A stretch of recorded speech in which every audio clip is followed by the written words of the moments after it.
Bueno, aquí tengo a mi lado derecho a una compañera que ha creído en este proyecto porque no sé si os habéis dado cuenta, al principio os escribía a los españoles yo, pero ella está dando la vara a todos los del Explorer Club para que vinieran también. Muchos no han podido venir por el tema de los visados, porque luego muchos eran extranjeros y a la hora de volver a Estados Unidos tenían problema de si les dejaban entrar o no. Trabajando en universidades, teniendo proyectos con universidades. Entonces, de casi 30 o 40 personas que habían pensado venir, imaginaros el problema que ha sido para ellos. Y están deseando ver los vídeos de lo que estamos haciendo aquí para ver si esto se tranquiliza y podemos hacer esto de una manera lógica, es decir, que puedan venir y volver a su país sin ningún problema. Bueno, ella es Alicia Colson, es arqueóloga, es etnohistoriadora y le fascina a los humanos y, sobre todo, cómo comprendemos las imágenes que ellos hacen. Ha sido premiada también con el Explorer Club de los 50, ahí nos conocimos, y ella es una de las personas que está cambiando el mundo y el mundo debería saber más de nosotros. Así que creo que se merece un gran aplauso. Por cierto, es miembro de la Royal Geographical Society de Londres, es miembro del Explorer Club, miembro de la Society of Antiquaries of London y del Instituto de Ciencia y Tecnología y de Interés Especial de Inteligencia Artificial, que es una de las ponencias que también nos va a hacer luego por la tarde. Así que un aplauso a Alicia y bienvenida. Okay, I'm going to speak in English, but any questions I will answer in Spanish as much as I can, because I am actually talking to indigenous peoples who don't speak Spanish. So I don't know the translation because they're speaking to me in Ojibwe. They speak English instead of, they say, don't worry about French, we'll speak to you in English. So there's a language issue, so lo siento. Okay, working with indigenous people. Why? 80% of the land is managed by 5% of the world, 5% of the people. These are indigenous people. They use something called animism. We use we use another worldview, us in Europe and the rest of the world. So why are we not understanding our relationship with the land? Well, we talk to the people. So this is an example. Let's go. Okay, this introduces, explained by animism called Ahnishinahbayeshshikaywin. It took me 8 weeks to learn that word, so don't worry. It really is animism and is explained by George Kenny. He's an elder and knowledge keeper from the Laxall First Nation. So this is in the 50th parallel. You take 17 hours by train from Toronto. So it's far north. It has, sometimes it's cut off in the wintertime when it's like -40. So it's run by indigenous people and it's governed by medicine people, by shaman, and they're very powerful. And they still run today, and they fight against the government to carry on doing what they want to do. So this is run by circles. There's no PI. So there's the 2 circles, there's a smaller one, there's 5 of us, we're the people, we work together all the time, and the other 2, the disciplinary advisors, Mary, she's indigenous, and Adar is a linguistic specialist. So all of us have different, some of us are biologists, Susanna's a biologist, George is the elder, his son is the cultural interlocutor, he's actually in kisenology, and Susanna is a biologist, and John is a historian. The point being is this was polysemic. We have to have different disciplines, so we do different things. So I'm just one person of the whole group. So the disciplinary advisors, we ask them questions and they say, you need to do this, you need to think about that. So it's a circle. Everything is taken by a group decision. One person can't make a decision on behalf of everyone else. And if we're not sure, we have to talk to George. And George will tell us when he feels like it, which is what indigenous time is. We have to just go with the flow. Okay, so where are we? We're in northwestern Ontario. So you have Great Lake Superior, and then Laxall there. This is in the boreal forest, which is a mosaic of vegetation which goes east to west. So it goes from Newfoundland and Labrador to the Alaska and the Yukon. There's 2 views. Our view, which would be the western view, which is from the bush plain, or from the reserve, which is defined by the Indian Act. And that's tiny, it's legislated by government rules, but in the minds of the people, they ignore this, but they know they have to keep their activities within that those red lines. It was first mapped by outsiders, us, in 1785, and it's called Lone Lake, Lac Seul, the Soul Lake. And that enabled Alexander Mackenzie, who was the founder of the fur trade, which eventually became the Hudson Bay Company, which was, in a sense, the British government, to run the whole of North America. He mapped it. So it was all done by talking to indigenous people. Then it became large maps, which we see in archives and libraries. So this is a brief history according to the George who's narrated the Elder. So they first arrived in Lac Anishinaabe, the people arrived in Lac Seul. Then they have been, and then they were there, but they were arguing with the Sioux who were further west. Now the point of the water raising means their land became smaller. And this was a decision made by Ottawa and Toronto, not them. So the whole land is being encroached upon the whole time, but they're still trying to manage it, there's the point.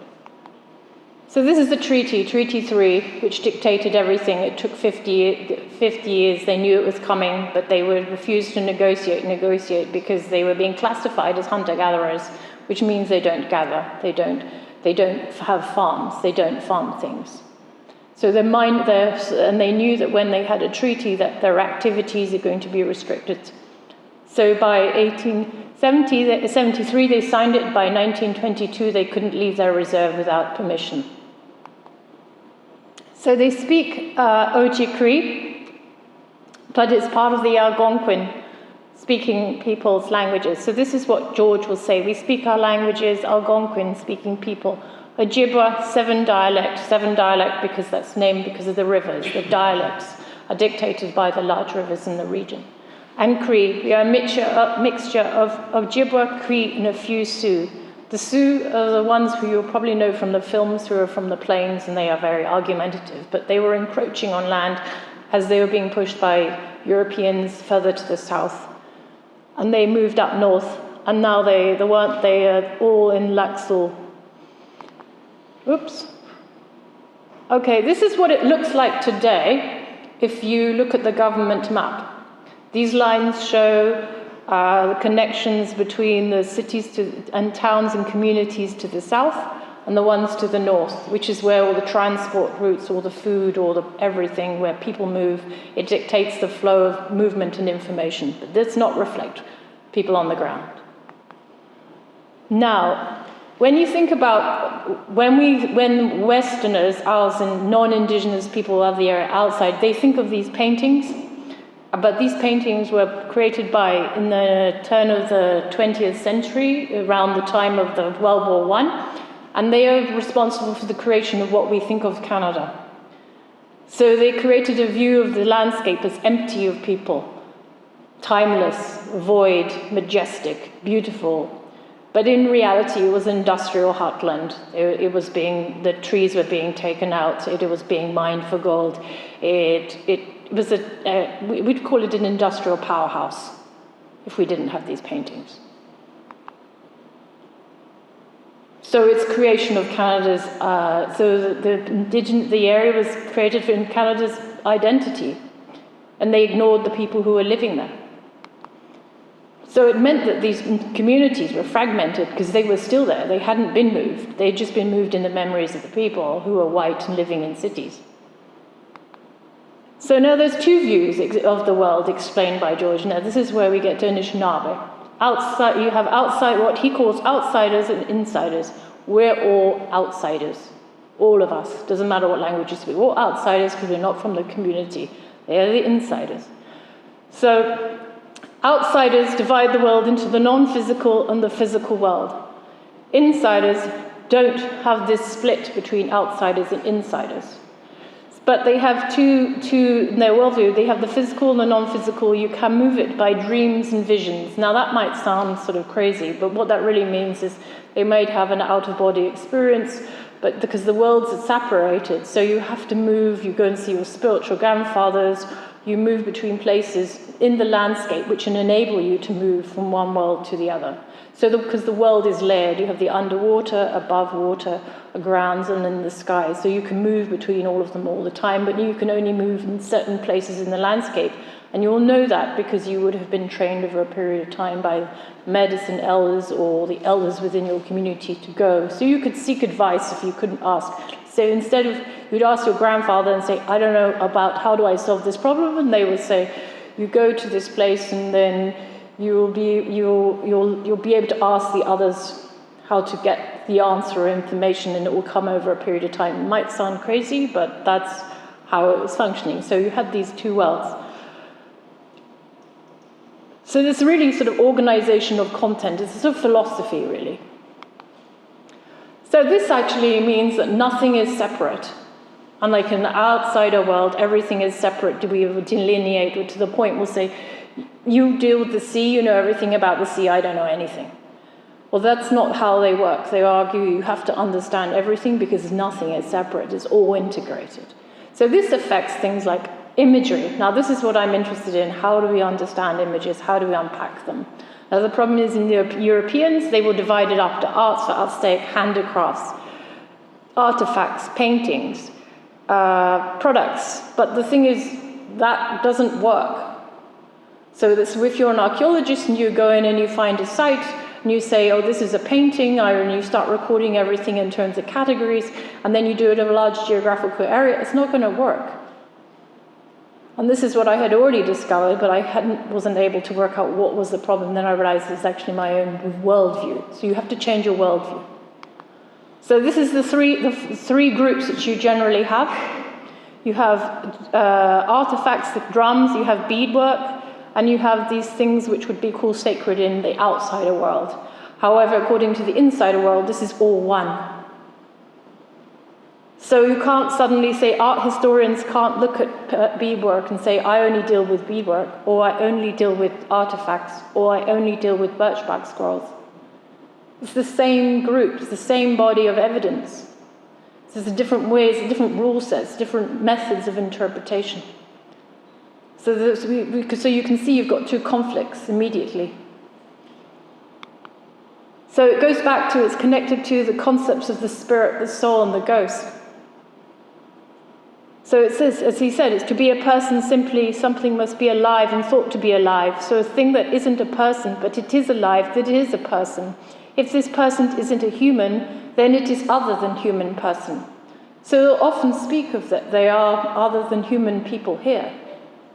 So, and creatures will be other humans, and rocks maybe, and trees, and there'll be something called little people. And these aren't, and they'll speak of the little people they're other than people, humans. So you've got to be aware of the fact that the world is full of living beings. So these rock paintings, which we were interested in, which is why George originally contacted me, he wanted to help to say, I want to tell you what these rock paintings mean and what the paint is, and how do these understand. He is the son of a dynastic shaman. So he knew what the paintings would mean, and he knows archaeologists want to know this stuff.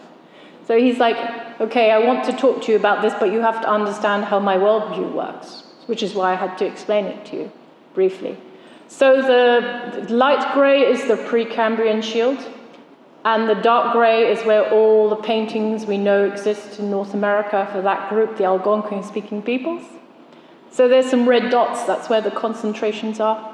Laxul is, you can just about see it. I don't have a pointer, unfortunately, but so you can see it stretches right across.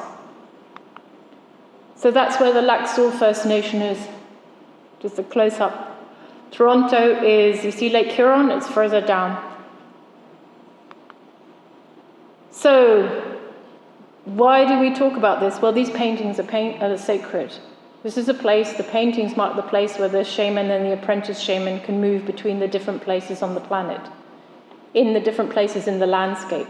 Through the layered places, he or she can be either. There are fewer women than there are men who are medicine peoples, and they work and they move between all of them, and they go and consult and they can ask information. Here, this is actually Albert Carpenter. Now, Albert Carpenter is George is actually a proxy chief. He seems sort of like you or I, very ordinary, but he's like, no, actually, this is who I am. My father was an apprentice shaman to the most powerful shaman who was practicing in the 1930s, which is when the period when the federal government came in and told us we were no longer allowed to practice our medicine. We were no longer allowed to practice our religion. They brought in the missionaries. The missionaries happened to be evangelical Protestants who were like, you are not going to do that. And the person who they brought in to be the preliminary missionary happened to be Selwyn Dewdney. Selwyn Dewdney is now hailed as Canada's rock art researcher, the premier person for studying these rock paintings in Canada. So he was there and he said church services and squashed the practicing of Anishinaabe religion and the Indigenous peoples. But this was the picture from his book, which he did with his friend, who's an art historian, in 1962, where they said, this is for art historians. You just count, you describe these paintings, you count them, and you say they're affiliated with some cracks, crevices, according to what some methanographies which are done at the end of the 19th and beginning of the 20th century. But the problem is now everything is seen in a void. If you ignore the Indigenous people, you can't understand what's happening. But then when you start talking to them, you realize they were live. And the point of this guy giving the tobacco, which is what he's doing, he's saying to the Meme Gracie, which is the little people, is saying, I know you're alive. Because when you go to a site now, before you do anything, you actually give them a little bit of tobacco. And say, because it's an important plant. So what are we doing? We're actually going, and we've been talking to George now since March 2021. He's been explaining everything. We're carrying out what is his objective and his community's objective, which is to write how you understand it and how their worldview for the outsider world. And they want it in academic articles, and they want it in magazine articles. The point being is they know the mines are coming in, they know global warming is happening. They're like, we've stood against the government, this being the federal government, since 1873, and we want to say what's happening, because if we don't say it, our community is dying or integrating into the Western world. But we know how to manage things, but we need to explain our philosophy. So we're going in March to go to 2-3 weeks to listen and talk to them, but we talk to them every other week, mainly, on Zoom, and we've been doing so since March 2021. So this is still practice, as you can see. This was the first collection of photographs taken of their activities. It's a shaking tent and sweat lodge. There in the background, they still practice. And this is what we're going to see. This is called Route Lake, but actually that's the Anglo name. It would be Mississauga in Ojibwe, but it's harder to say. So it's by George's father, apprentice shaman, and it's in here. So he painted them because he painted them between 1929 and 1932 because in 1935 the water level was high and he was angry that the water levels were coming, that the berry fields were going to disappear, which meant that they would have, where were they going to eat, because they lived on berries, where was all their food, what was going to happen, where were they going? So it was an outcry, saying, what are we doing? So we've been asked to go by his son to go and record them and talk to the elders and listen and explain aspects of animism that George hasn't explained to us because it's a community-held worldview. So there you go. Thank you very much.